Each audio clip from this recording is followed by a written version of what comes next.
Vous avez sûrement vu ces images incroyables qui circulent partout sur Internet.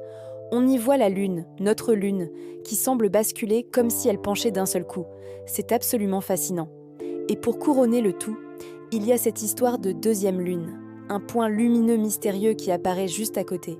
Des amateurs du monde entier l'ont filmé, des passionnés d'astronomie avec leurs télescopes, mais aussi des gens comme vous et moi avec leurs téléphones.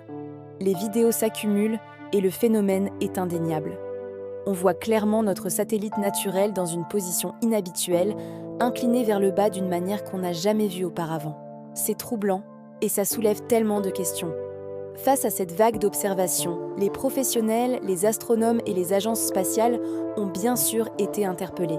Ils ont reconnu les faits, mais leur explication peut paraître un peu décevante pour ceux qui cherchent du mystère. Ils nous parlent de phénomènes optiques, de librations lunaires, un balancement normal mais peut-être un peu plus prononcé, ou encore d'illusions liées à la rotation de la Terre et à la position de l'observateur. Pour eux, c'est logique, c'est de la physique. Mais pour beaucoup, cette explication ne colle pas tout à fait avec l'ampleur de ce qu'on observe. Le sentiment général, c'est que ce basculement est trop soudain, trop marqué pour être juste une illusion d'optique. C'est là que le débat commence vraiment. Est-ce que tout peut vraiment s'expliquer si simplement ? Et puis, il y a ce deuxième point lumineux. Certains l'ont surnommé 2025 PN7, même si ce nom n'est pas officiel pour ce phénomène précis.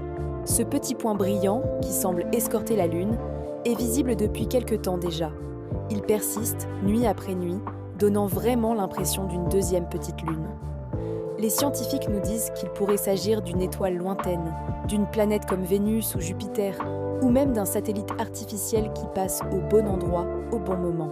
Mais là encore, sa présence constante à côté de la Lune intrigue. Pourquoi maintenant ? Pourquoi est-il si visible et si persistant ? On a l'impression d'assister à quelque chose de nouveau, quelque chose qui n'était pas là avant, ou du moins pas de cette manière. Le plus étrange dans tout ça, ce n'est pas tant l'existence d'un deuxième point lumineux. Après tout, le ciel est rempli d'astres, mais sa concomitance avec le basculement apparent de la Lune. Les deux phénomènes se produisent en même temps, ce qui rend le tout encore plus mystérieux. Voir cette Lune que l'on connaît depuis notre enfance, se repère dans le ciel nocturne, se comporter de manière si étrange, c'est profondément déstabilisant. Cette inclinaison vers le bas, comme si elle piquait du nez, c'est une image puissante, presque angoissante pour certains.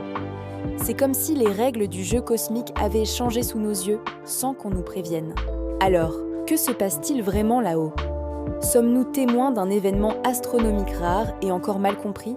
Est-ce que les explications officielles suffisent à calmer nos interrogations ? Ou bien y a-t-il quelque chose de plus grand, de plus profond, qui est en train de se jouer au-dessus de nos têtes ? Beaucoup de théories alternatives commencent à émerger. Certains parlent de changements dans le champ magnétique terrestre qui affecteraient la Lune. D'autres évoquent des objets massifs non identifiés passant à proximité de notre système solaire. Évidemment, il faut rester prudent avec ces hypothèses. Mais l'incertitude et le mystère laissent la porte ouverte à toutes les imaginations. Ce qui est sûr, c'est que ce phénomène nous force à lever les yeux au ciel et à nous poser des questions. Il nous rappelle que l'univers est immense, complexe, et qu'on est loin d'avoir tout compris. C'est peut-être ça, le plus beau cadeau que nous fait ce spectacle. Il réveille notre curiosité, notre soif de connaissance.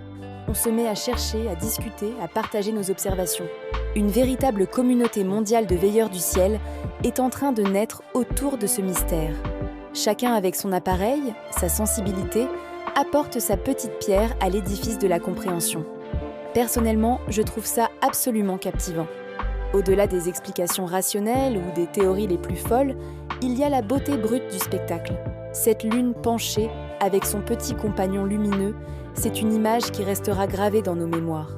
C'est un rappel de notre place dans le cosmos, petits observateurs d'une danse céleste qui nous dépasse. On a l'impression de vivre un moment historique, un de ces moments où le ciel lui-même semble nous envoyer un message, même si on ne sait pas encore le déchiffrer. Alors je vous invite à faire comme des milliers d'autres personnes. Ce soir, si le ciel est dégagé, sortez et regardez la Lune. Prenez votre téléphone, votre appareil photo ou simplement vos yeux. Observez sa position, son inclinaison. Voyez-vous aussi ce petit point brillant à côté ? Partagez vos observations, vos photos, vos sentiments dans les commentaires. C'est en rassemblant nos regards que nous pourrons peut-être y voir plus clair. Quelle est votre théorie? Illusion d'optique, phénomène naturel rare ou quelque chose d'autre? Le débat est ouvert. Ce genre d'événement nous rappelle à quel point l'exploration spatiale et l'astronomie amateur sont importantes. Elles nous permettent de participer activement à la découverte de notre univers. Chaque observation compte, chaque question est pertinente. Continuons à observer, à questionner et à nous émerveiller ensemble.